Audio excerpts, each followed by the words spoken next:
Hello, everyone. We're coming to you live with breaking news about a brand new poll that I can tell you has every member of the Democrat establishment at this very moment freaking out. Freaking out because, gosh, what do you know?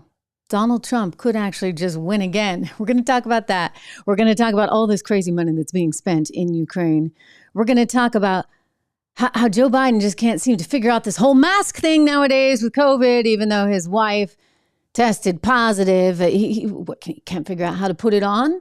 Pretty amazing considering what he used to tell us.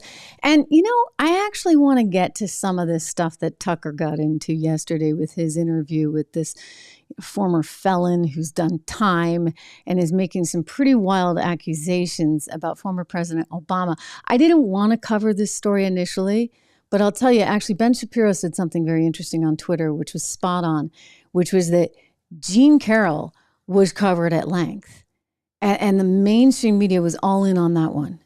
So why is there sort of like this sense that Obama is untouchable? I'm not going to go into gory detail because believe me, it's gory and it's not my taste, but I'll give you enough to maybe be able to do your own research and you'll know what's going on. Welcome to the program, everyone. Great to have you here. I am Trish Regan again. This is a live edition of the program. Do me a favor, weigh in the comments on the side. I do see all of them, so I'll get to them as we come a little bit later in the show because I do enjoy hearing from you. I encourage you to talk amongst yourselves as well, and I encourage you to make some comments below once the live chat is over. It all helps. It all helps. And of course, doing the favor of subscribing. We are brought to you in part, as always, by LegacyPMInvestments.com. I'm telling you, these are the guys. If you have any interest, and you should, given what's happening from an inflation standpoint, if you have any interest in investing in gold or silver, give them a ring. They'll walk you through it. They'll help you out. I've spoken to them. It's no pressure. It's not like really, really high sales tactic, aggressive sales tactics. Their number is 1-866-589-0560. You can watch Charles. He was on the show just last week, over the weekend, actually. So there's a great long interview with him if you want to learn more. But again, it's 1-866-589-0560. And of course, you're always welcome to use my name. They will take care of you. All right, let's get to this new poll that CNN has out that is just causing so much fear and trepidation within the Democrat Party right now because the unthinkable could actually happen. I say they have only themselves to blame because they keep lying to us over and over and over again. And when you lie to the American people over and over and over again, they get kind of sick of it and they start looking around for the guy who's been told was lying. We've been told he was lying, and yet it turns out he wasn't lying. And so consequently, Americans are increasingly saying, this guy's not so bad. And Biden is. Biden is. So you're looking at Donald Trump and Joe Biden being neck and neck. They both have favorability ratings in the public of 35%. Now, that's not huge, but the fact that they're neck and neck is really telling you quite something. And here's what's more interesting. Roughly half of all American voters right now, registered voters, say they believe Donald Trump would do a better job with this country than Joe Biden is doing now. I mean, look, I'm just a policy wonk, right? Like, I loved the policies that we saw in place.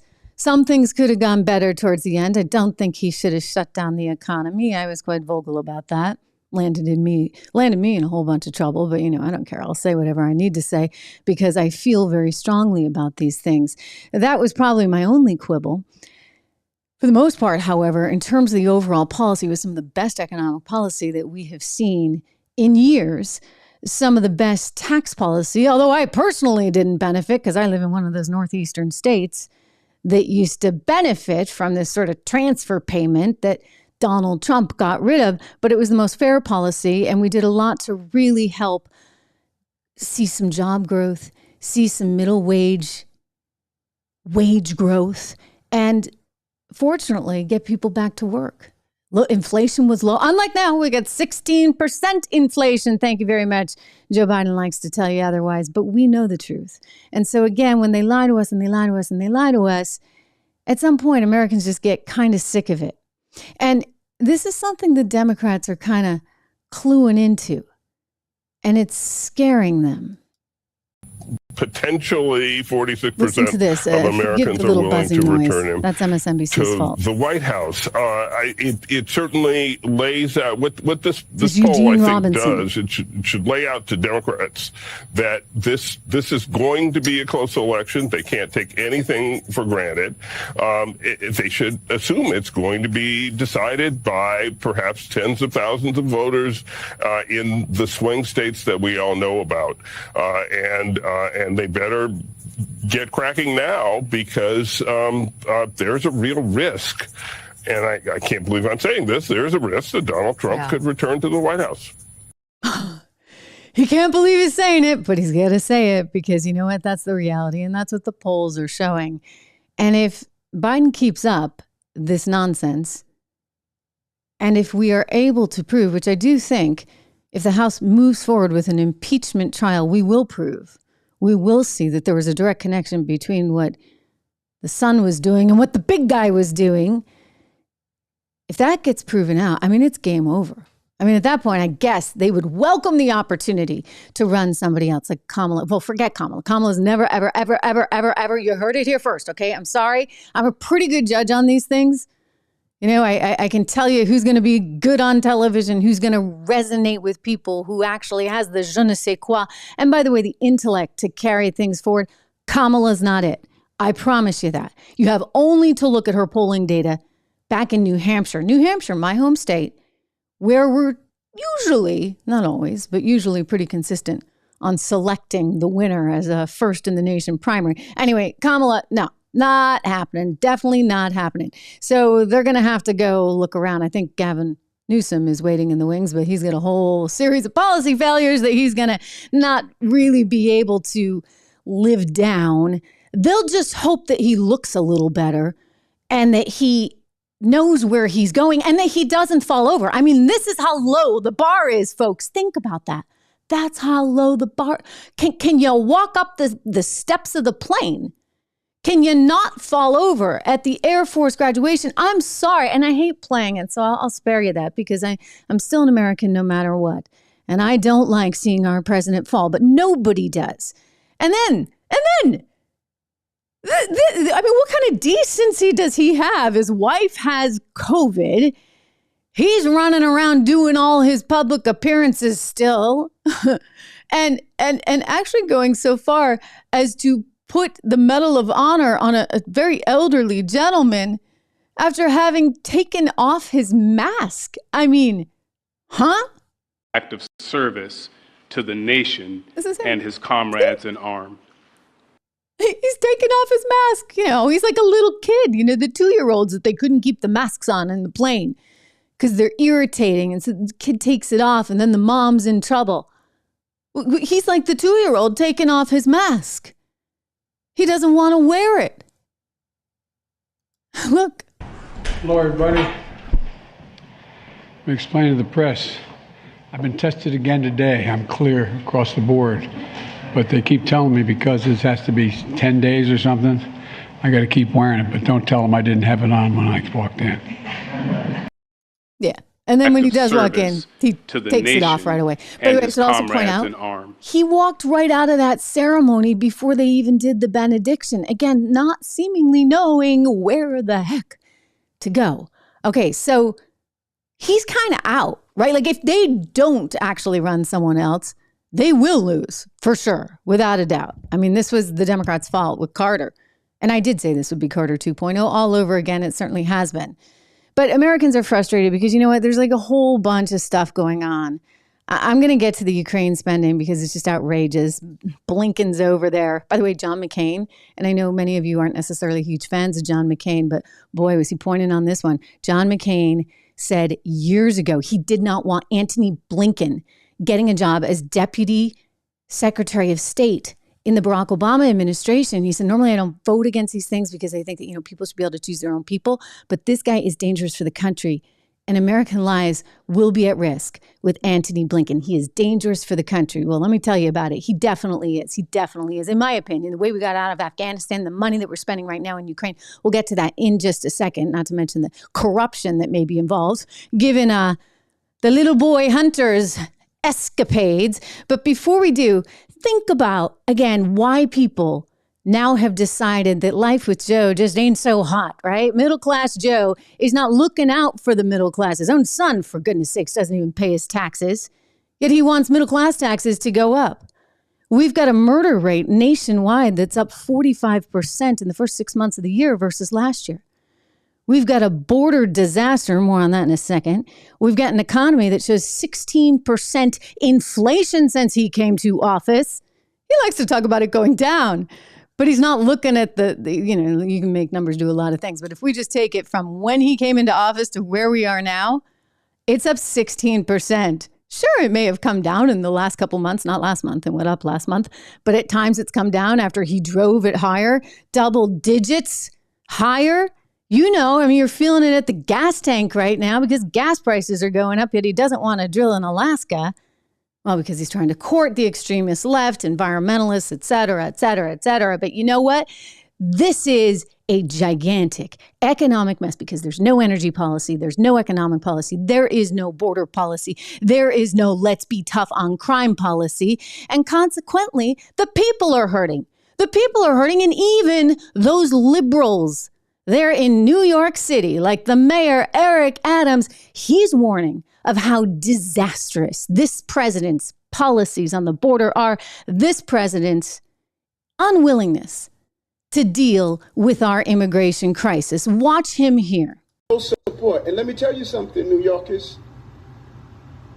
Never in my life have I had a problem that I did not see an ending to.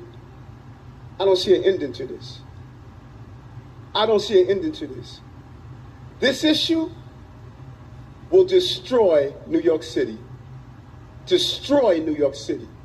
We're getting 10,000 migrants a month. One time we were just getting Venezuela. Now we're getting Ecuador. Now we're getting Russian speaking coming through Mexico. Now we're getting Western Africa. Now we're getting people from all over the globe have made their minds up that they're going to come through the southern part of the border and come into New York City. And everyone is saying it's New York City's problem. Every community in this city is going to be impacted. We had a $12 billion deficit that we're going to have to cut. Every service in this city is going to be impacted. All of us. And so I say to you, as I turn it over to you, this is some of the most educated, some of the most knowledgeable, probably more of my commissioners and deputy commissioners and chiefs live in this community. So as you asked me a question about migrants, tell me what role you played. How many of you organized to stop what they're doing to us? How many of you were part of the movement to say, we're seeing what this mayor is trying to do and they're destroying New York City? It's going to come to your neighborhoods. All of us are going to be impacted by this. I said it last year when we had 15,000. I'm telling you now, with 110,000, the city we knew we're about to lose. And we're all in this together, all of us. Staten Island is saying, send them out to Manhattan. Manhattan is saying, send them out to Queens. Queens is saying, send them out to Brooklyn. No, it's not the game we can play. Open the floor up. Wow. Compelling. I'm not a huge Adams fan. I think he's kind of missed the ball on a lot of stuff, but I'll tell you, I'll give credit where credit is due. That gentleman deserves credit for that speech because that's the reality of what's going on. Texas has had to deal with it. And everyone say, Texas can deal with it. They don't like Texas, right? Because Texas is too much of a red state. Well, now it's creeping into urban communities in part because, yes, Texas is sending people to New York and to Chicago and to San Francisco, as it should, because they can't deal with this either. And you know what? In Chicago, they're not happy either. I don't want them there. Take them someplace else or send them back to Venezuela. I don't care where they go. This is wrong. You got 73% of the people homeless in this city are black people. What have you done for them? There were lots of fireworks. Over over the migrants moving into the Lakeshore Hotel for 6 months, where 300 can be housed. Also, the city says it's a fluid situation, and it will need to revisit that timeline. Yeah. Okay. So you know what? Biden keeps failing. He's failing our country. Think about the test scores that just came out the other day. American students seeing the worst performance in math and reading ever. And Biden doesn't want to take any responsibility for that. Pretending like it doesn't exist. Thinking he can lie again. Thinking he can lie like he tells us Bidenomics is working. Thinking he can lie like getting his buddies, 51 spooks, to come out and say that laptop of his son was nothing but a bunch of Russian misinformation. No. We are tired of it. We demand the truth. And you know what? We're going to continue seeking it out in one way, shape, or form. Reminder, subscribe. Make sure you go to the Apple podcast as well. Subscribe to the full audio version of this show. We got a lot of weird stuff happening. I mean, we learned, of course, yesterday that an indictment is coming for Hunter Biden. David Weiss, this special counsel now, he was basically put off. He wasn't allowed to effectively do his job. And I don't have a ton of faith in the guy because he took that for an answer. You know what? When the FBI had this very special 1023 form, the FD 1023, in which they interviewed a highly trusted, confidential human source about Burisma and the relationship of the Bidens with Burisma, you know, the company that was paying Hunter $83,000 a month for a board job. They had information that said that there were 17 tapes of Biden talking about the effective shakedown, right? How much they were going to get, which apparently was $5 million. It was a $5 million bribe. The thought is here it was 5 to Joe, the big guy, and 5 to the son. Now, these are the allegations. Why aren't we running that down? And why did they hide it from David Weiss? They hid it, according to this new information that came in from Heritage Foundation, reported on by the Federalist. They got this, Heritage did, via a FOIA request. So they hid it by putting it in the media, in the New York Times, of course, that did some false story on it and then sent the false story to David Weiss and his team, kind of like as a, hey, good luck trying this one type of thing, right? So that's all messed up. And I'll tell you, we have to push. I'm all over this. I'm not going to stop. We're going to continue pushing on that story because it is outrageous. One other story I wanted to get to, and I'm going to tell you, I don't like this story, and I am not even happy that I'm very conflicted on even doing it, in part because it just is so unseemly, and I try and keep it clean here, and this is just gross. The media is getting, look, we all had to report on Monica Lewinsky way back when, right? I was actually in school at that time. I was a student at Columbia. I can remember this cable news was first becoming a big deal and watching this and being like, oh my gosh, what has happened? We're kind of there again in that, oh my gosh moment. What has happened? Anyway, the media hates Donald Trump so much that they will go with lies like the dossier. That was a flat out lie. And that was pretty disgusting. I read the thing in its entirety. It read like a piece of opposition research. It certainly did not read like any kind of intelligence documents. Believe it or not, there is a difference.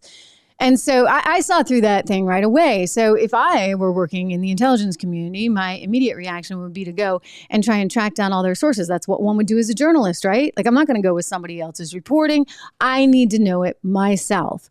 So they never bothered to do that. And there were anchors out there on rival networks like MSNBC and other places that kind of just went with this. And it was full on conspiracy theory nonsense.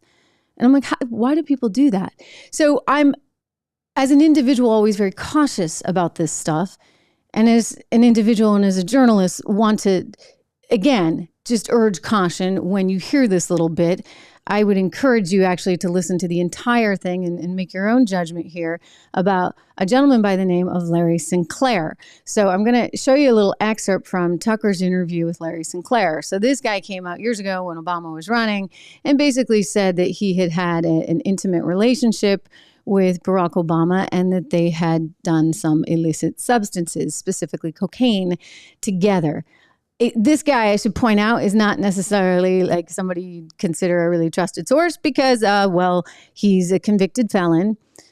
But nonetheless, these accusations exist. And so I wasn't going to do it. And then I thought, you know what? I need to. And I need to because the other side would do this on Trump. And it's, not that two wrongs make a right, but this is the world in which we live. Again, I encourage you to make your own assessment about this. And I'm just going to play a short clip of it here.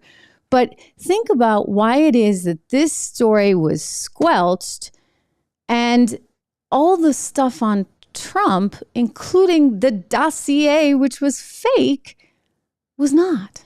Watch. I start putting a line on a CD tray to snort. And you're in the limo? Yep. Driving or parked? No, the driver's driving. Yep. I start to put a line on a CD tray, and I just happen to notice that he pulls something else out of his pocket. And next thing I know, he's got a little pipe and he's smoking. So I don't have an issue with it. I mean, some people smoke, some people snort. Smoking the cocaine? Yes. So as I'm doing a line, I just start, this is the part where you kind of make your move to see where things are going. So I just started rubbing my hand along his thigh to see where it was going, and it went the direction I had intended it to go. Okay, maybe that's all we need to hear for now. Anyway, Tucker did like a 40-minute interview with the guy. And I would just say what's interesting to me, and you could say, well, maybe it's time and place. Maybe it's because it was that many years ago and he was a successful African-American candidate. People didn't want to go there. It's possible. But look where they went with Trump. The gory, awful details of that dossier, which were all fake and were being reported as true. I mean, I remember John Brennan, former Mr. CIA guy, who's out there like saying that he's got this on very good sourcing. I mean, they made the whole thing up. Just like all 51 of them came forward and said that Hunter Biden's laptop was just misinformation planted by the Russians so that Giuliani could get a hold of it. Giuliani. It's all Giuliani's fault. I mean, I just think if nothing else, I leave you with this. Think about the difference between how a Democrat candidate gets taken care of and how a Republican candidate is torn to shreds.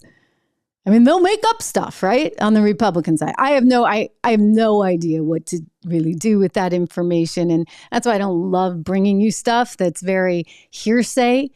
But the point being, it brings up a bigger, broader conversation. And that's why I thought it was relevant to look at. That bigger, broader conversation is they are so determined to take one guy down that they will throw out any and all standards. And that's wrong. We have to have standards as a nation. We can't say just because we don't like someone, we don't want him to be president, we're suddenly going to go around to every state we can get our hands on and say, yeah, keep him off the ballot, keep him off the ballot.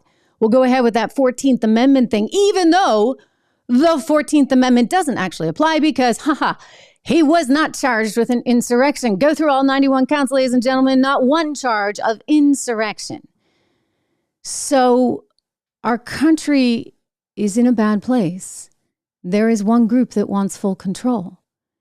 And if we don't speak up, if we don't understand the truth or hear the real information, if we don't understand this double standard, then we're really not doing our service to our country and to our fellow Americans. Just taking it out to questions here. I just want to see some of your comments.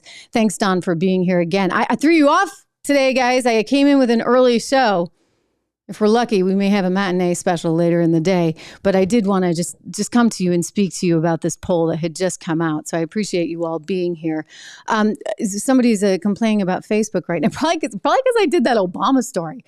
I mean, this is dicey. Like, I actually think that Tucker needs to be careful right now. Like, he just went where nobody goes. And I'm also going to say, my friend Dinesh D'Souza did a big documentary on Obama. And the next thing you know, Dinesh was in jail. So let's all hope for the best here.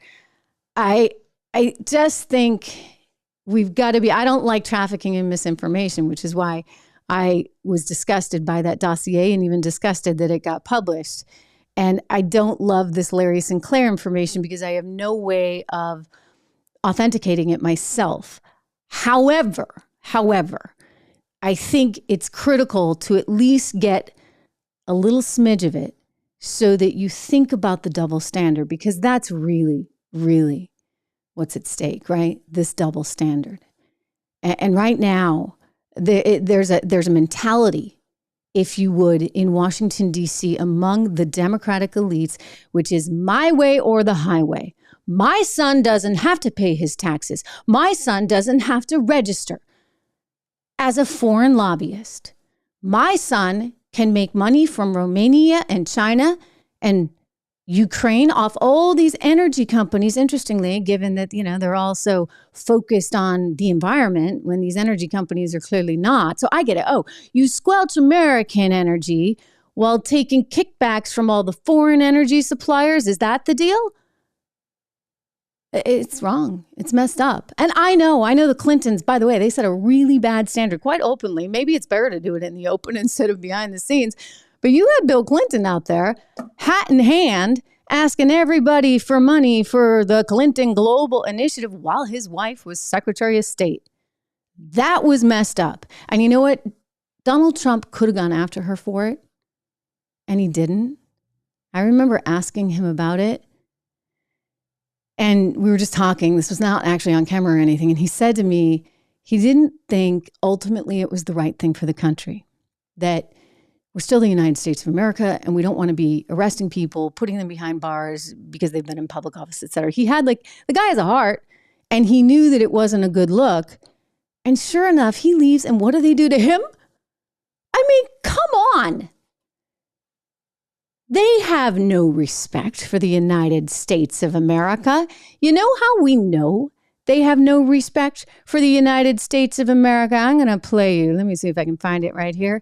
My favorite soundbite that I will never stop playing from Hillary Clinton. In August of 2020, never forget, this is what she said.